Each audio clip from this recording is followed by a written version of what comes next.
اس نے ہاتھ چھوڑ لیا کہ جی میں نہیں آ سکتا.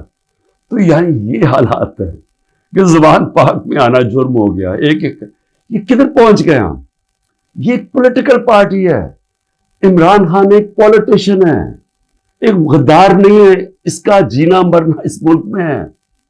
جو لوگ آج اوپر بٹھائے ہوئے ہیں, میں انشاءاللہ کل پورا توشہ خانہ کا بتاؤں گا, کیونکہ اس میں جلدی شروع میں جس طرح بتایا کوشش کر رہی ہے کہ کسی طرح اس کو ڈسکوالیفائی کریں یا جیل میں ڈالیں. یہ سائفر آ گیا, توشہ خانہ آ گیا, یہ باقی سارے جو 180 کیسز ہیں. لیکن وہ جو لوگ اوپر بٹھائے ہوئے ہیں, کوئی دیکھا ہے ان لوگوں کا کون ہے وہ؟ یہ اس کے قوم کے بڑے بڑے مجرم ہیں. وہ لوگ ہیں جو 30 سال سے جرم کر رہے ہیں, جن کے اوپر اتنی فائلیں ہیں ان کی چوریوں کے اوپر. تو میں کل ان کا بھی ذرا آپ کو بتاؤں گا کہ ان کے توشہ خانہ میں, کیونکہ مجھے تو پہلی دفعہ پتا چلا ہے, میں نے توشہ خانہ کا ریکارڈ جو لاہور ہائی کورٹ نے ملایا, میں نے پہلی دفعہ ریکارڈ دیکھا ہے, تو اس میں تو بڑے انکشاف ہوئے ہیں. تو میں انشاءاللہ کل آپ سے بات کروں گا. لیکن میں صرف آخر میں یہ کہنا چاہتا ہوں, اس ملک کو تباہ نہ کریں.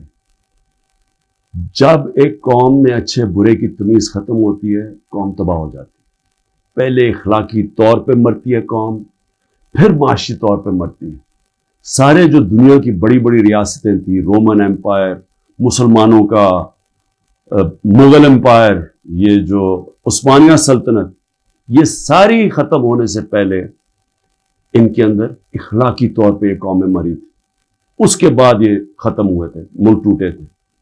دیکھیں, لوگوں سے زبردستی بیان لینا, 164 کا بیان لے کے ان کو رکھ کے ان کو بلیک میل کرنا, ان کے بچوں سے بلیک میل کرنا, فائلوں سے بلیک میل کرنا, یہ ہم جھوٹ کو سچ کراتے کراتے ہم کیا دیکھ رہے ہیں کہ یہ ملک کو کتنا بڑا نقصان ہو رہا ہے. اور مجھے صرف یہ فکر پڑی ہوئی, سب چیز کے لیے میں تیار ہوں. میں بار بار, مجھے پتا ہے کہ انہوں نے پوری کوشش کرنی ہے کہ کیئر ٹیکر آنے سے پہلے اس کو جیل میں ڈالیں, میں اس کے لیے تیار ہوں. لیکن کیا ملک کا ہم سوچ رہے ہیں؟